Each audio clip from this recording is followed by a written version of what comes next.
भारत ने पाकिस्तान को पहले कई बार हराया, ऐसा नहीं कि हम उनसे हमेशा हारते हैं। एक एकाध मौका था जहां पाकिस्तान जीत गया, पर इसमें एक प्लेयर को पकड़ के उसको आप उसको ट्रोल करो, उसको गलत सलत बोलो, लोग धर्म की बात कर रहे हैं, लोग बोले देश से निकल जाओ।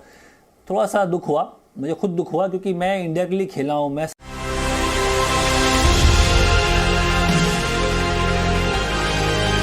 भारत और पाकिस्तान के बीच क्रिकेट मैच का इंतजार किया और भारत और पाकिस्तान का क्रिकेट मैच हो रहा हो और वो भी संडे के दिन, इससे बड़ा और क्या हो सकता है। भारत के लोग भी बहुत उत्साहित थे, पाकिस्तान के लोग भी इस मैच को देखना चाहते थे और इस मैच को लेकर इतनी हाइप क्रिएट की गई कि पूरी दुनिया इसका इंतजार कर रही थी और टीवी पर और बाकी माध्यमों पर भी इसकी जो व्यूअरशिप थी वो जबरदस्त थी। लेकिन भारत और पाकिस्तान के मैच के बाद क्रिकेट पर कम बात हो रही है और बाकी के गैर जरूरी मुद्दों पर ज्यादा बात हो रही है। यानी इस मैच के बाद एक नई बहस छिड़ गई। कहा तो ये जाता है कि खेल दो देशों को जोड़ता है, लेकिन ऐसा लगता है कि इस मैच के बाद पहले के मुकाबले कड़वाहट और बढ़ गई है। मोहम्मद शमी की मुसलमान होने की वजह से फर्जी ट्रोलिंग हुई और एक ऐसी छवि बनाने की कोशिश हुई कि भारत में मुस्लिम खिलाड़ियों के लिए हालात अच्छे नहीं हैं।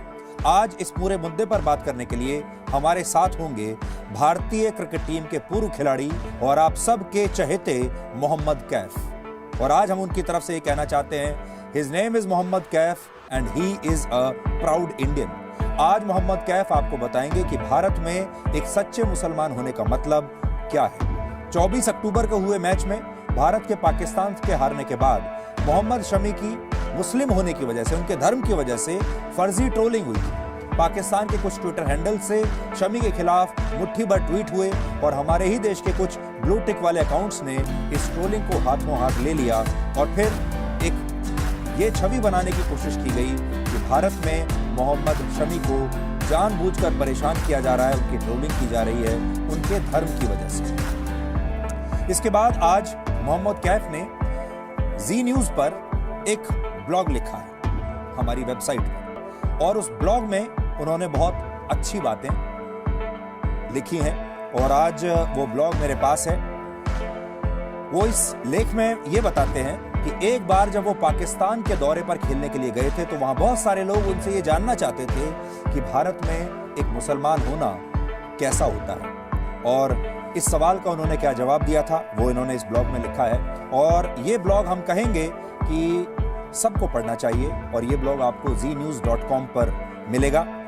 इस ब्लॉग पर बात करने के लिए और मोहम्मद शमी के साथ जो कुछ हुआ उस पर बात करने के लिए इस समय मोहम्मद कैफ हमारे साथ मौजूद हैं लाइव।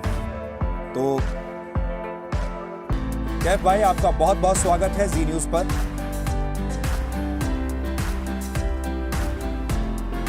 जी धन्यवाद धन्यवाद।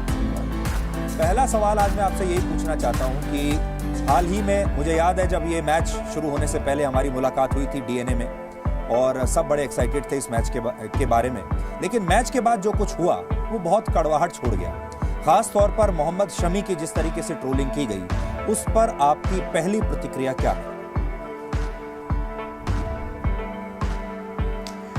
नहीं, देखिए, खिलाड़ी तो हमेशा अपना 100% करता है और मोहम्मद शमी काबिल गेंदबाज है। उनके नाम 300 अंतर्राष्ट्रीय विकेटें हैं। तो देखिए, एक अकेले की वजह से टीम तो नहीं हारती। तो मेरे ख्याल से ये जो भी आप ट्रोल की बात कर रहे हैं या जो प्लेयर्स हैं, खिलाड़ी हैं, उनको ऐसा नहीं करना चाहिए, क्योंकि ये हार जीत तो होती है और भारत ने पाकिस्तान को पहले कई बार हराया, ऐसा नहीं कि हम उनसे हमेशा हारते हैं। एक एकाध मौका था जहाँ पाकिस्तान जीत गया, पर इसमें एक प्लेयर को पकड़ के उसको आप उसको ट्रोल करो, उसको गलत सलत बोलो, लोग धर्म की बात कर रहे हैं, लोग बोले देश से निकल जाओ।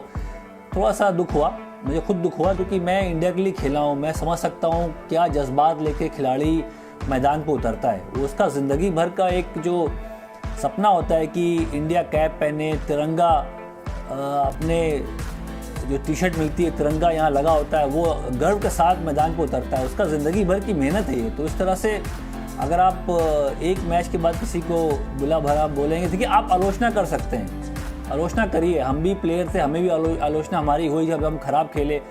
हम जब आप कोच हैं तो हम भी आलोचना करते हैं। पर ये जात धर्म, हिंदू मुस्लिम और देश से निकल जाओ कहीं और जाके रहो, ये मुझे थोड़ा सा मुझे आश्चर्य हुआ कि ऐसे भी लोग हैं जो इस तरह से बात कर सकते हैं। जी, आपने अपने ब्लॉग में किया है 2004 में, जब आप भारतीय टीम में थे और टीम पाकिस्तान खेलने के लिए जा रही थी और आपकी जाने से पहले मुलाकात हुई टीम की उस समय प्रधानमंत्री अटल बिहारी वाजपेयी से, और वाजपेयी जी ने आपको पाकिस्तान जाने से पहले कहा, जी। खेल भी जीतना और दिल भी जीतना। और आपने हमेशा एक खिलाड़ी के तौर पर यह कोशिश की कि खेल भी जीतो और दिल भी जीतो। लेकिन आपसे सीधा सवाल मैं ये पूछना चाहता हूं कि इस बार पाकिस्तान ने खेल तो जीत लिया, लेकिन क्या उन्होंने दिल भी जीता?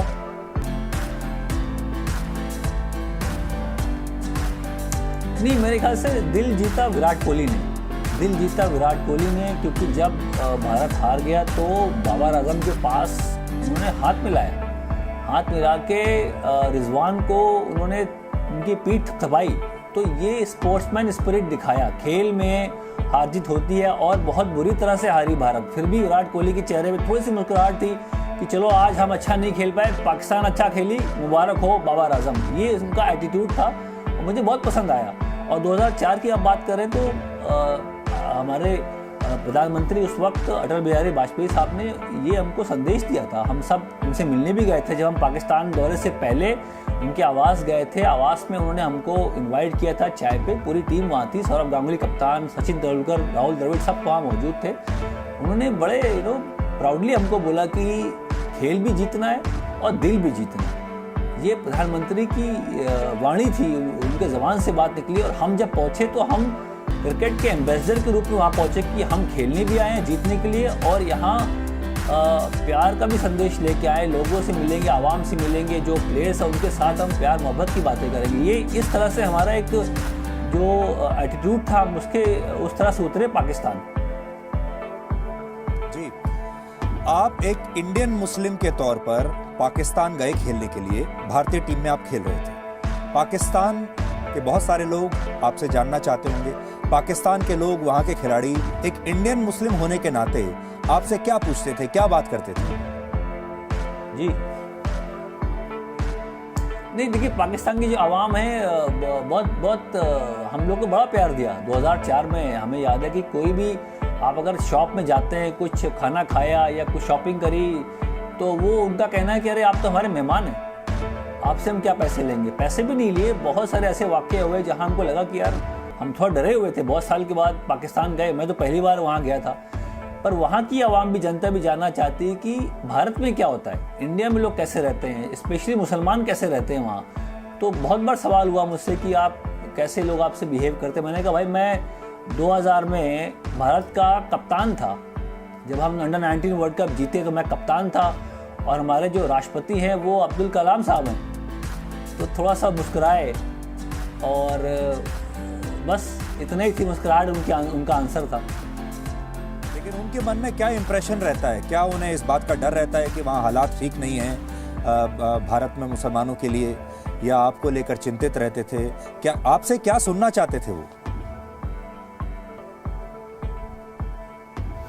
सुनना चाहते थे कि शायद दिक्कत में होंगे भारत में, इसलिए वो जानना चाहते थे कि कैसे आप रहते हैं वहाँ, मुसलमान को कैसे वहाँ ट्रीटमेंट मिलता है। तो मैंने उनको बताया कि खिलाड़ी के तौर पे हमारा काम खेलना है, हम चाहते हर मैच जीतें, हम चाहते अपना 100% करें। और आपके सामने है, अगर आप अच्छे प्लेयर हैं, अच्छे काबिल प्लेयर हैं, तो आप कप्तान ही बनते हैं और आप राष्ट्रपति ही बनते हैं। इसमें जात पात धर्म कहीं नहीं आता।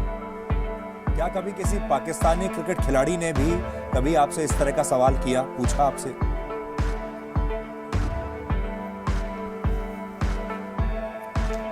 नहीं, जो पाकिस्तान में खिलाड़ी को तो पता होता है, पाकिस्तान की टीम इंडिया कई बार आ चुकी होती है, उनको हालात से वो काफ़ी उनको मालूमात रहती है। पर जो लोकल लोग हैं, जो पाकिस्तान से बाहर नहीं निकलते, उनके लिए हम जब वहाँ पहुँचे बड़ी बात थी। जो लोकल, हम जब रेस्टोरेंट में किसी से मिले या होटल लॉबी में किसी से मिल रहे हैं, तो वो बहुत उत्सुक थे कि क्या होता है भारत में।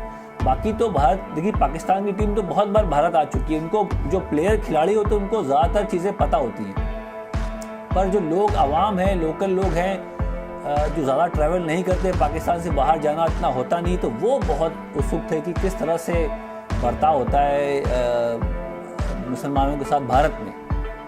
जी कैफ साहब, जी न्यूज़ लगभग 180-190 देशों में जाता है और आप जानते हैं पूरा एक वर्ग ऐसा है जो कि इस बात पर विश्वास करना चाहता है और बाकी लोगों को भी ये छवि पेश करना चाहता है कि भारत में मुसलमान सुरक्षित नहीं है, भारत सही मायने में सेक्युलर नहीं है। और वो सब इस समय आपको सुन रहे हैं और आपकी ये बातें उन्हें बड़ी चुभ रही होंगी क्योंकि आप उनके पूरे एजेंडे को नष्ट कर रहे हैं, डिस्ट्रॉय कर रहे हैं। आपसे हम पूरी दुनिया जो सुन रही है उसके लिए जानना चाहते हैं कि आप एक मुस्लिम प्लेयर हैं, इस्लाम को मानने वाले प्लेयर हैं। क्या कभी आपको ऐसा लगा भारत में कि आपके साथ कोई पार्शियलिटी हुई है? कहीं आपको इस बात का खामियाजा भुगतना पड़ा कि आप इस्लाम को मानते हैं? कहीं आपको इस बात के लिए कम मौके दिए गए या आपके साथ लोगों का व्यवहार उतना अच्छा नहीं रहा, प्यार में कोई कमी रही? आप अपने तजुर्बे से आप हमें बताइए और दुनिया को भी बताइए।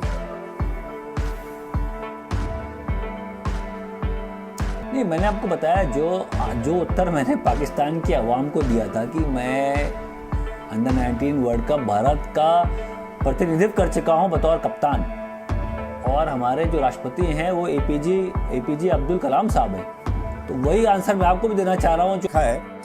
माई wife is a Hindu and at our home there are celebrations and feast for both Eid and Diwali. और एक पेरेंट्स के तौर पर भी आप अपने बच्चों को दोनों धर्मों के बारे में शिक्षा देते हैं। और आखिरी लाइन बड़ी आपकी इंटरेस्टिंग है, वो लोगों को मैं पढ़ के सुनाना चाहता हूँ। आपने लिखा, I better get going as I need to help Pooja with cleaning our house before Diwali.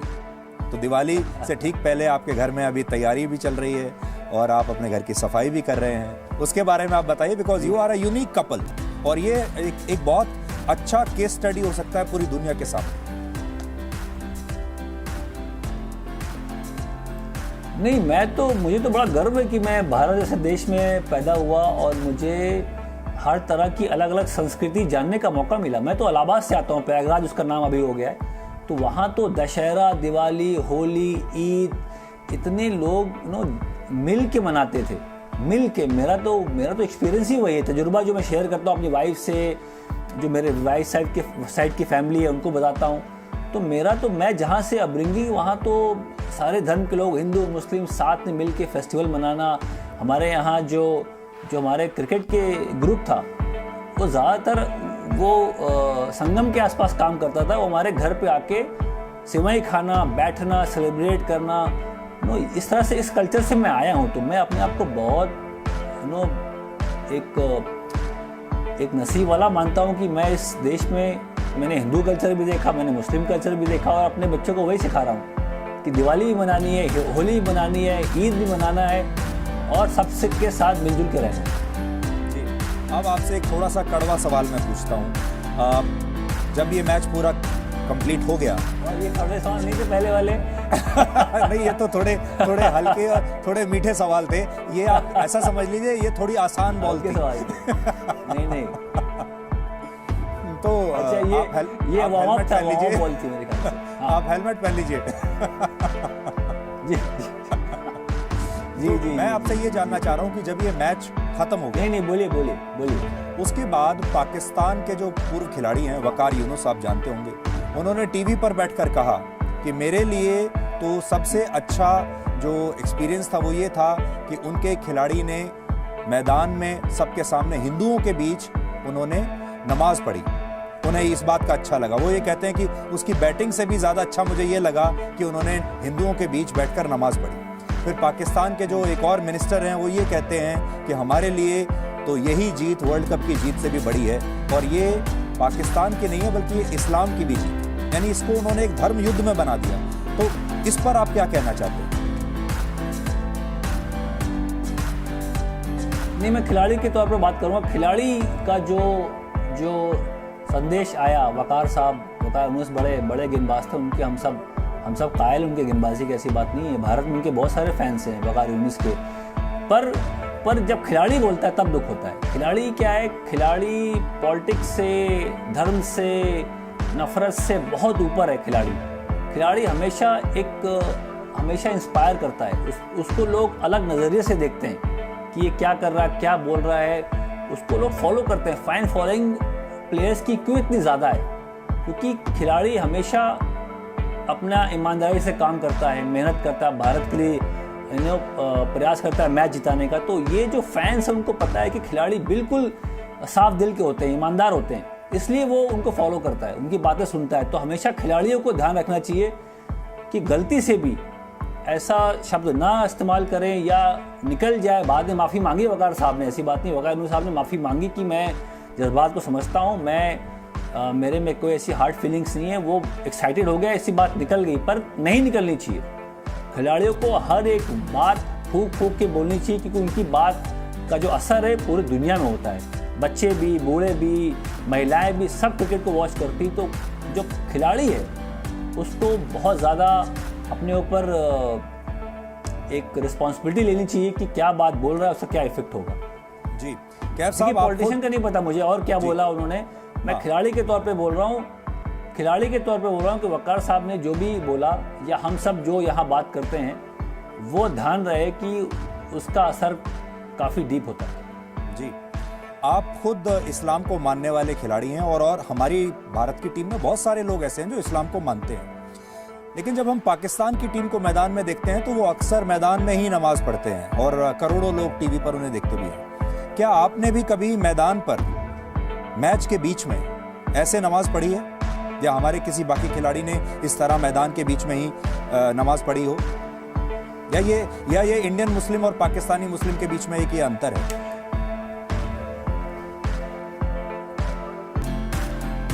नहीं, देखिए ये मैं खुद भी कंफर्टेबल नहीं था कि मैं अपनी जो प्राइवेट चीज़ है या जो मेरा 5-10 मिनट का टाइम होता है, जहाँ मैं अल्लाह से कनेक्ट करता हूँ या अच्छे ख्याल आते हैं या अपना फोकस रखना चाहता हूँ, वो काम मैं बिल्कुल प्राइवेट रखता हूँ। वो 10-15 मिनट का जो मेरा अपना मेडिटेशन है वो मेरा अपना खुद का है। मैंने कभी खेलते वक्त भी कभी किसी के ऊपर थोपा नहीं कि मैं ड्रेसिंग रूम में नमाज़ पढ़ रहा हूँ या ग्राउंड पे कर रहा हूँ। ये बहुत प्राइवेट मसला होता है, उसको आप अपने पास ही रखें।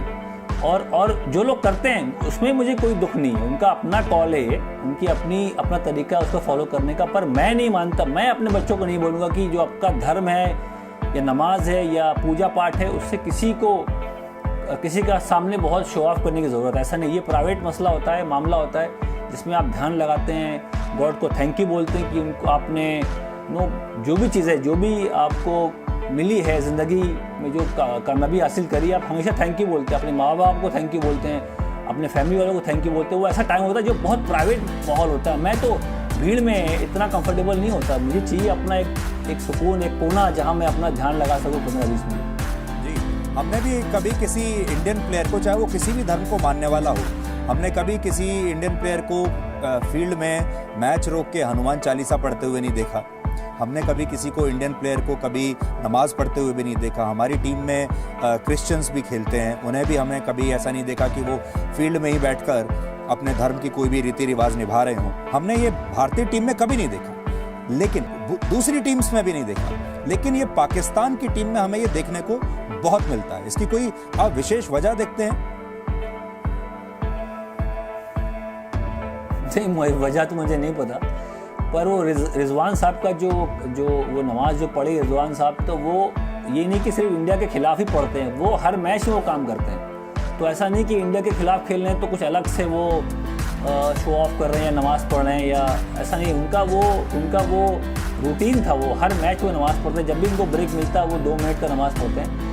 पर जैसे मैंने बोला, ये बहुत प्राइवेट मसला है, मामला है।